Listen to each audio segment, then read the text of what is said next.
All right, good evening, class. My name is Miss Peets, and we're going to learn independent variables versus dependent variables. All right? Yay. All right, so everyone wake up. I know it's morning time. I know everyone's sleeping, but first I want to hear something. What do you have for breakfast? Eggs and bacon. Eggs and bacon. French toast. French toast. Sausage. Sausage. All right, now let's move on. We're going to start off with a song. So first, I'm going to need everyone to give me a simple beat.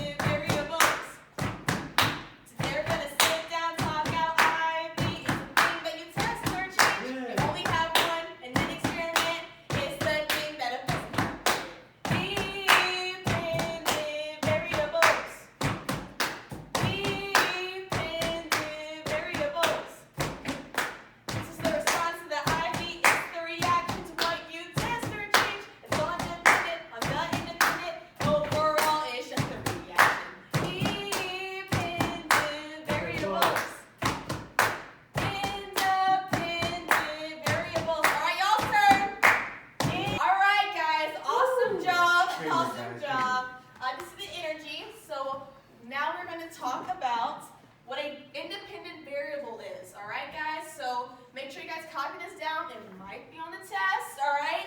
So the definition, it's the thing that you test or change in an experiment, all right?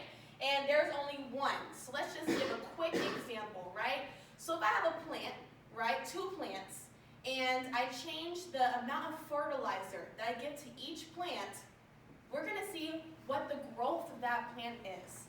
Therefore, what are we changing and what's the reaction? Belial.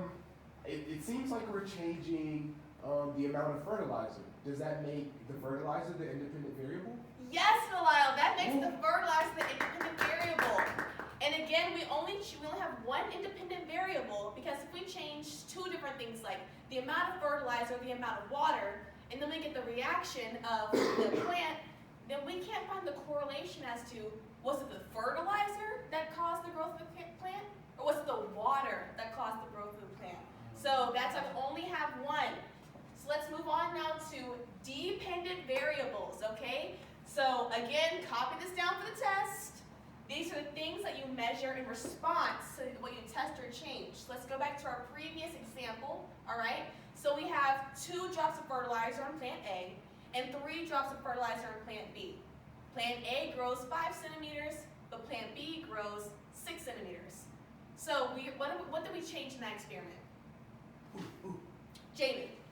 You change the amount of fertilizer, and I think the dependent variable is the plant because you're measuring its growth, so it stays the same. Yes, the growth, because the growth of the plant was the reaction to what we manipulated, what we changed.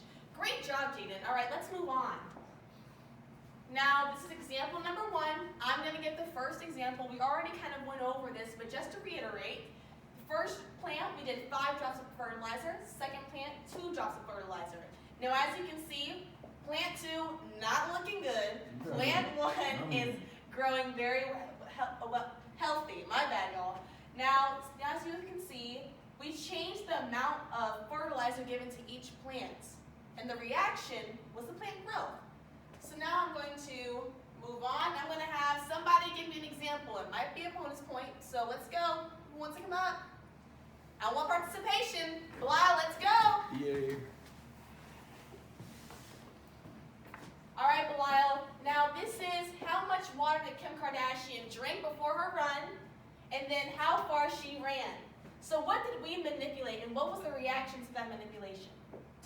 Well, it looks like we manipulated how much water she drank, and then it looks like the dependent variable would be how many miles she ran based on how much water she drank.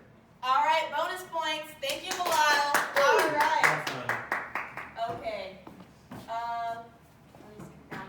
All right, guys. So for our next lesson, we will learn how to graph independent and dependent variables and what are constants. So now let's take a quick little break. When we get back, I want energy, and we're going to learn some more, right?